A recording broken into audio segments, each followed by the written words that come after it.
Hey everyone, this is 9 from Type-0. Yeah, that's right. I also go by Orion Acaba, and you're listening to Final Fantasy Union. So, pay attention!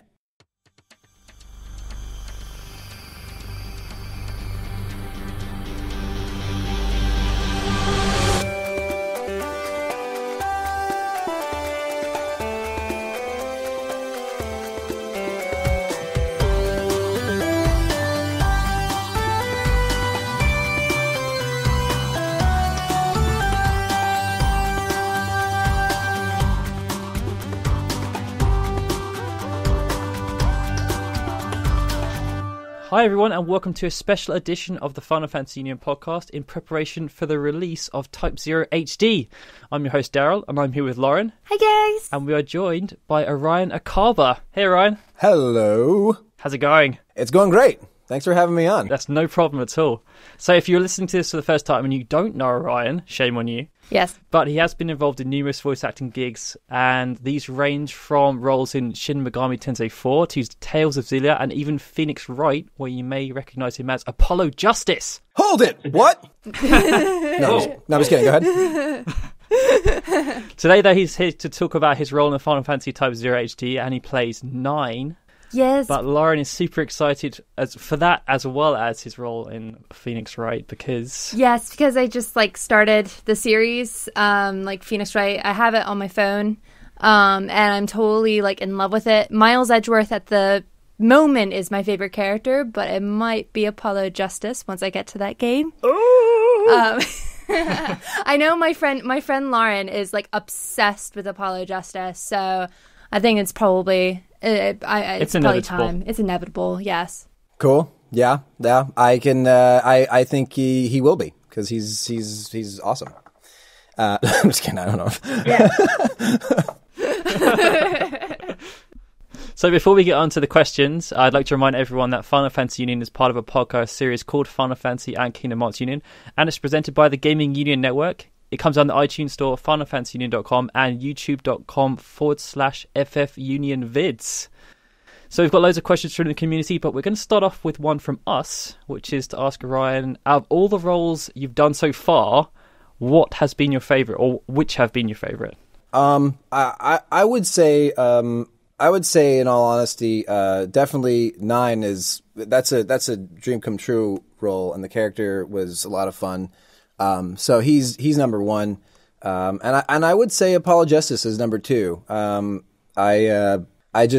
played the Ace Attorney series for years, and so as well as the Final Fantasy stuff. So both of the characters are completely different from each other, and one's a tough guy and kind of funny, and Apollo Justice is all no nonsense, Apollo, and they were both super super fun. So what's it been like to be part of the Final Fantasy franchise? Well, it's funny because a lot of actors they'll talk about this was a dream role and this, I've been playing Final Fantasy since I was 9 years old. I own and have beaten every single one of them, with the exception of the online ones, 11 and 14. But I've always loved Final Fantasy, and when Type-0 was announced, I, as a fanboy, was like, "Oh, awesome, yeah!" And and then auditions came for the game when they decided to localize it, and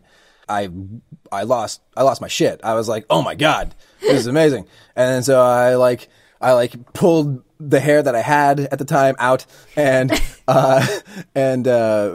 just it was such a intense process for me because I wanted it so bad, and then I was lucky enough to book it, and when I did, I screamed to the top of my lungs like a little schoolgirl, and you must have been on tenterhooks though while you were waiting. I know.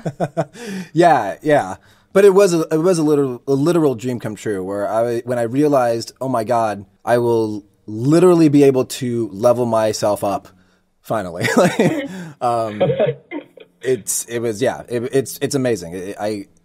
The caliber of actors that are involved with the franchise, like Ali Hillis and Troy Baker, Laura Bailey, Liam O'Brien, all these guys and gals who have added so much to the world it's nice to join that family of my peers and my cohorts, the fans that I am also a fan, with, it's like, yay, we're all like, it's insane. You are literally living the dream. Yes. Yes. Yeah. It's amazing. And I'm grateful, for the opportunity to try and do something that people, hopefully will like, Definitely. Well, this question is from Ricky Brown on the Final Fantasy UK Facebook group, and he asks, did you audition for the role of 9, or did Square Enix seek you out? I did audition for 9. I auditioned, I actually auditioned for, I think most of the male roles in the game, the lead roles, male lead roles. And it was interesting because, when I try to find a process of how to find a character for a project, you always have like an archetype. I'm a gamer, like I've been a gamer. That's all I really do. So, I already kind of know what I would want to hear in a game. Like if I'm auditioning, like if I'm playing this game later on, what would I want to hear? Yell back at me, kind of a thing. So, and that dictates a lot of how I audition. Because sometimes I do things that aren't really the thing I initially wanted to do, because I will ask that question of like, well, I like this, but will it sound good in a game? Would it sound, is this going to annoy the player? Like, is this going to annoy me when I'm playing? And, 9's voice, I found talking to myself as one does when they're alone. I don't know about you guys, but I was chatting with myself, trying to figure out who this character was. And in that kind of conversation, I kind of do like this kind of improv role play. I'm a graduate from Upright Citizens Brigade. They're an improv company over here in Los Angeles and New York. And it's kind of a thing where I'll ask a question out loud and then try to answer back in like a weird voice, because I try to ask whoever I'm asking a question to a different person. And when I was trying to figure out 9, I was just like, what am I going to do? And then I responded with like, I don't know, what are you going to do? And then I was like, oh, yeah, that's a weird voice. And so, and then I recorded that guy and a couple of variations of him, and that's the one I booked. So, yeah. It was fate. Definitely. It was fate, yes. Yeah. I'm a weirdo. So this next question comes from Dema Varman on Final Fantasy Union. He wants to know, what was the experience of voicing 9 actually like? It was awesome. There was one of the directions I got, which this needs to be publicly out there. One of the directions I got was, he is think of him as a Canadian thug. Okay. So thank you.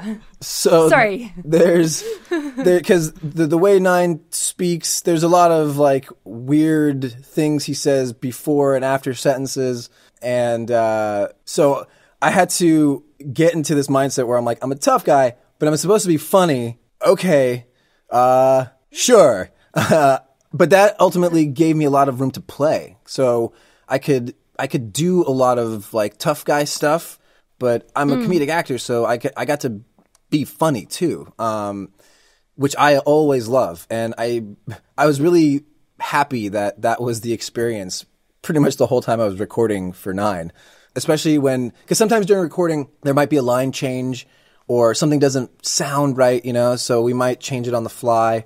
And the cool thing with 9 is there was a lot of room to ad-lib stuff, and to throw in a couple of my own little slangy things when the producers were like, oh, I don't know about this. I'm like, how about this? And then they're like, yes, that.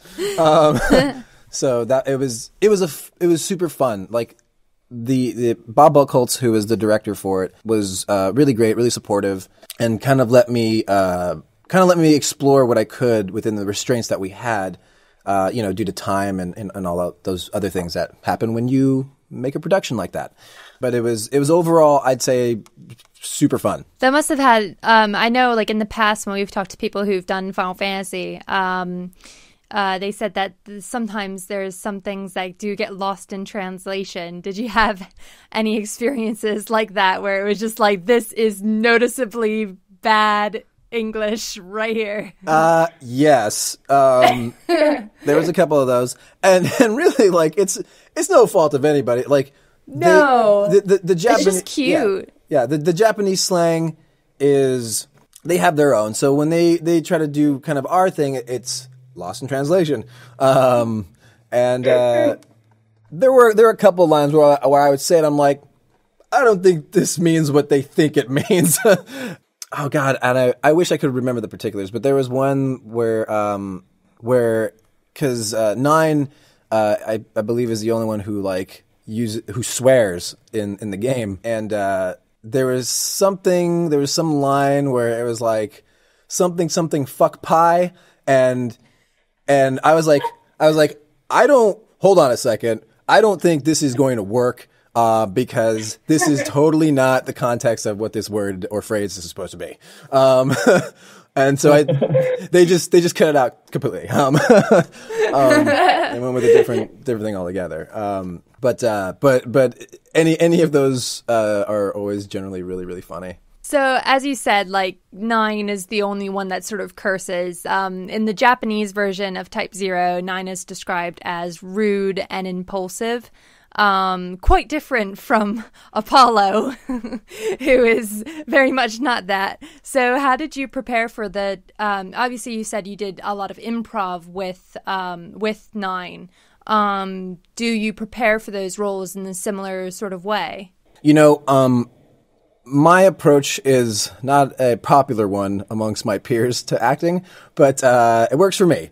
When it comes to comedy stuff, if there's a note of anything funny, I generally don't study too much. I like to go into those kind of performances fresh because I feel I'm funnier when I kind of don't know what's going on. Because my reactions lend to a more organic response.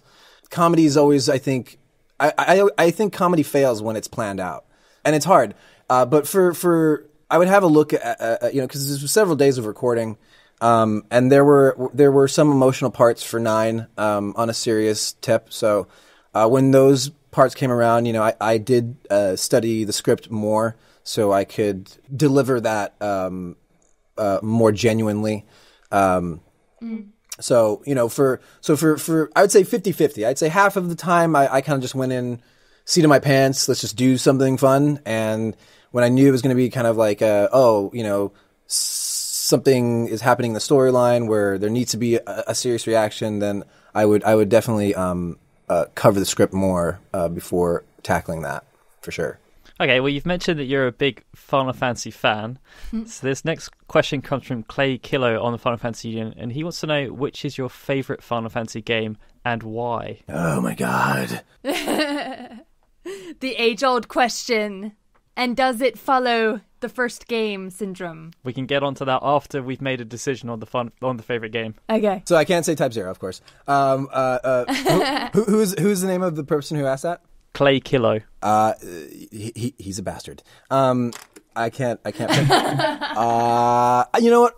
If I, God, it's so hard. Okay, so I would say, if I'm gonna do a ranking, Final Fantasy VI is my favorite all-time ever. I've played that one the most over and over again, and that's a game that I would. It's interesting because I love Final Fantasy VII. 7 was great, but everybody talks about 7, and I'm like, they need to remake 6. 6 was such a good game, and sad, and moving, and funny, and dire, and epic. Like, the world changes, and it's like it's so good. The opera scene, there's so much fun stuff. Things that you might not find or will, like Go-Go and all the other things that, like, if you know about this, how, and if you do know, when you're the, if he's the mimic, I forget what the guy who learns the monster's abilities, I forget what his name is. Gao? Yes, Gao, that's right. Gow, gow, gow. That's right. You know, like if you're him, and you know, the only way to get that SP, you know, behemoth is if you go to that one island, and if you go there, then you get that super cool. And, you know, stuff like that is like, you know, has been missing. I think a lot in a lot of Final Fantasy games. The cohesive. There's cohesive love stories. You know, and loss and death and. It's so good. 6 is just the best. Kefka is one of my favorite villains ever. You know, like he's like the quintessential Final Fantasy villain, I feel. And but yeah, 6 is definitely my favorite. So that wasn't so hard, was it? I know. Oh yeah. Was it your first game? Final Fantasy 2 actually was my first. Yeah, because we have a thing where often, I mean, the reason that Final Fantasy VII is put on a pedestal so much is because it's often the first one that they've played. So For there's me, usually it was a thing about the first game that people play is usually their favourite one. For me, it was 8, so 8 is ultimately my favorite. Oh, interesting. 8. It was good. It was good too. I mean, if there was a top 5, I would say 6 is first for me. I would say 9 is second. I really love 9. So you really love Ito, basically. Yeah, it's usually how it goes as well. You like 6 and 9, or you like 7, 8, and 10. Yes. Did you like 12? That's the thing. I loved the gameplay of 12. I thought the story was like kind of flat for what it was, but I thought it was a good game. 10, I love 10. I love Final Fantasy 10. It was. I mean, oh my God, like just the end part, and that's the game I played a bunch of times too. Just when you have to fight when you have to kill your summons, like when you have to kill the I still call them espers. I don't care what anybody says. Yeah, I call them guardian forces. You know, like when you have to, and like just every time when each one dies, and you're just like, oh, but I know so much. I love you. Like no, Bahamut, no. But like I would definitely say that, and I really liked, and I would say 7 as number 4, and I don't know, I'd say yeah, maybe I just have a top 4. I mean, I like 8 a lot too, but I think I only played through that one once, maybe once and a half. Yeah. If we're gonna go off the rails, I put number 5. I put Chrono Cross as number 5 because ahead of Chrono Trigger. Yeah, Chrono Trigger was amazing. I've played that game way too many times. And Chrono Cross I've played twice as much. I just really love the music and the art. Yeah, I was going to say the music in that is amazing. I have a couple of tracks that I run to that's from there. And that's another thing. I'm like make another Chrono series thing. I'll run for governor to get on that game. Jeez. Put me in that, please. I love it. But yeah, those are my favorites. Speaking of music, though, have you been to any of the the Distant Worlds concerts? Oh my God, no. I'm so sad about that. I found out about the Black Mages like a year after they had their first tour here. Yeah. And holy shit. I mean, I would love to the symphony stuff is cool, but I would really want to see the Black Mages live. That's who I want to see. Yeah, live. same. Yeah. Same. As soon as if when that ever happens in Los Angeles or anywhere on this side of the coast, like I'm fucking going. Like yeah, same. Uematsu is amazing. I mean, like, come on. Give me a break. Like these guys are ridiculous. But yeah. So we've established that you're a pretty big gamer. Yeah. So what was your favourite game of last year, and what are you super psyched for this year, apart from Type-0? Well, last year, Borderlands. Borderlands I was cracking the hell out on Borderlands. There was, I hadn't played any of the Borderlands series up till last year, and then I started playing Borderlands 2, and that's amazing. And then pre-sequel came out, and I just lost too much time on that game. It was so much fun.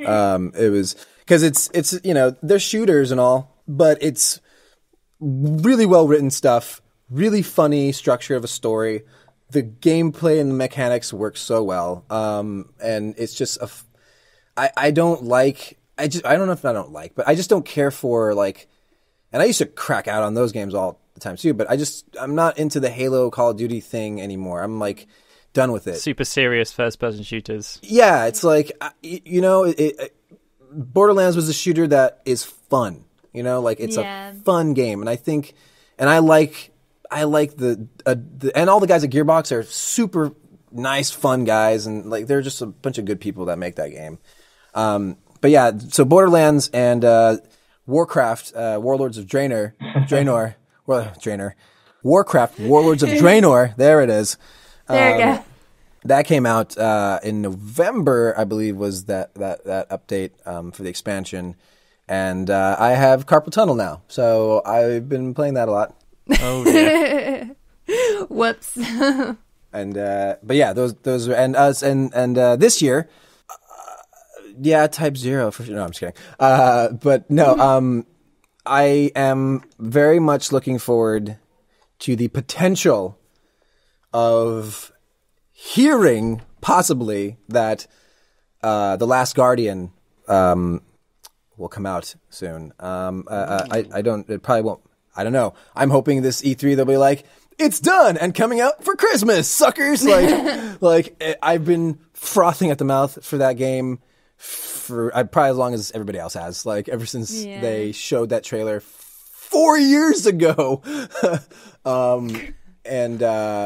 Yeah, so I don't know. That's a if maybe game coming out. A definite game coming out that I'm excited about. I actually I'm really looking forward to. I don't know. Now that I think about it, there's not one that comes to mind where I'm like, yeah, that one. I really want to play it. Last Guardian is the only one I've been kind of like, I'm like, I just hope and pray. I'm just like, come on, it's coming out. They've said, Team Ico is like, it's coming out, guys. Chill out. They've made that in so many words, but it's really the oh man, yeah. If I think of one that pops in, I'll blurt it out, but. I mean, Borderlands mentioned that they're coming out with a new game, so I'll probably end up getting that. I'll probably end up cracking out on that game. Well, this next one is from Demo Vaman from Final Fantasy Union, who asks, how is the character of 9 different from previous roles you've played? We know that you said that, very different from Apollo, but in other ways, like how would you describe him compared to the other characters that you've played? Has he been harder to do, or... The reason that 9 will always hold a special place in my heart, other than the connection to the Final Fantasy franchise, is he's really close to me, to who I am. Like there's a lot of similarities in his character and who I am as a human being. So doing this character, when I got the script, it was really easy to connect with what the director and the producers wanted. It made me look amazing, but really it wasn't hard because I'm like, I get this guy. I know him. I understand him because he's mostly me. So it was, I tip my hat to Square Enix for that casting job because a lot of the time they'll pick the right voice, for the job. They always generally do. And in this case, it's just a nice coincidence that they're like, you fit this. And then when I read over like the bio and like, throughout the story and as it develops, I'm like, I am this guy. Like it's really cool. He's a tough guy with a little underbelly of sweetness, in him, and and he tries to hide it, and he's not that good at it when he does. He wears his emotions on his face, as Liam O'Brien has famously said to me. But he's loyal to a fault to his friends, and he is, and he's honorable and he's truthful, and even though it might not be the smartest thing to say at the time, he doesn't pull his punches because it is the truth and it is what he's thinking and feeling. And most of us in this world could be so lucky to be that way, you know.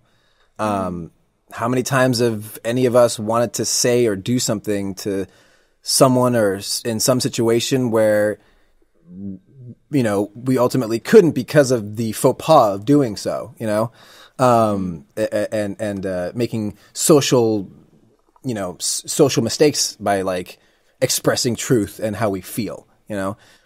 9 is a character where he's such a gruff where he does that and it just comes off endearing.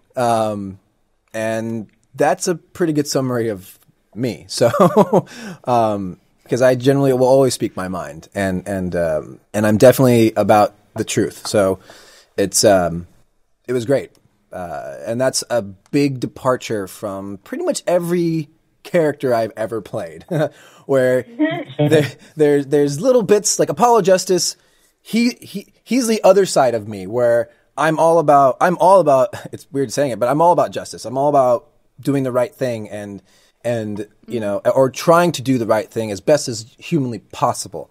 And when somebody disrespects me or my friends or people I love or any of that stuff, I'm the first one to, you know, want to rip somebody's throat out because of it. And, you know, and I'm definitely the first one to be like, objection!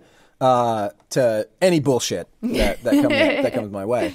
And that's the one thing I did share with Apollo. But 9 is definitely more in sync with who I am day to day. That's awesome. Yeah. Thanks. So this next question comes from Alex Anif from the FF UK Facebook group, and he wants to know, what was the process like for recording Type-0? Did the voice actors all get together and do your lines together, or was it more of like a solo process? Because there have apparently been some stories coming out that the Final Fantasy 15 actors, they pulled them all together to get a more cohesive experience. But obviously with 13, they all recorded separately. Yeah. It would have been nice to have other people in the booth.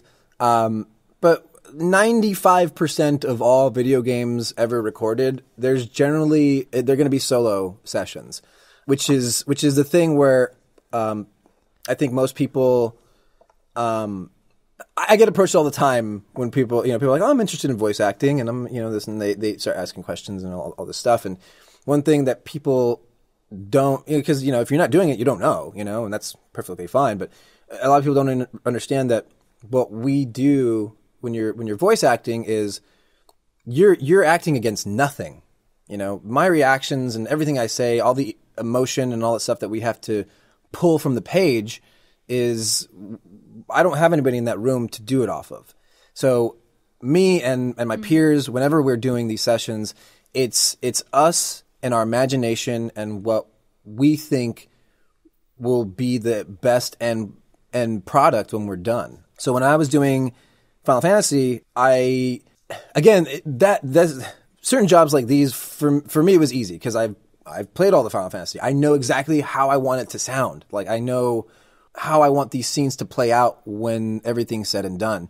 So when I was recording it, you know, I had the director there, and they would for certain scenes and for a good portion of it actually, they would play back, you know, videos of what was going on in the scenes I was recording. So I got to see all the CG and the scenes, which immensely helped because that helped me gauge, you know, how much energy to put into something or how much to, you know, pull back. 9 is a funny dude. So there was a lot of, if I didn't have that kind of direction, I should say, it would be difficult for me to gauge like how much to put up, you know, how much energy to put up for this guy, for certain scenes. And just a little insider is, The way we record is I'm in the booth and the director is across the glass in the studio.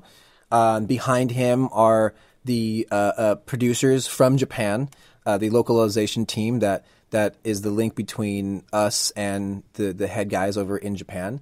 And when the recording happens, is the director has his sheet of stuff, and the producers are sometimes, depending on the day, literally typing the script from translation as I'm walking in.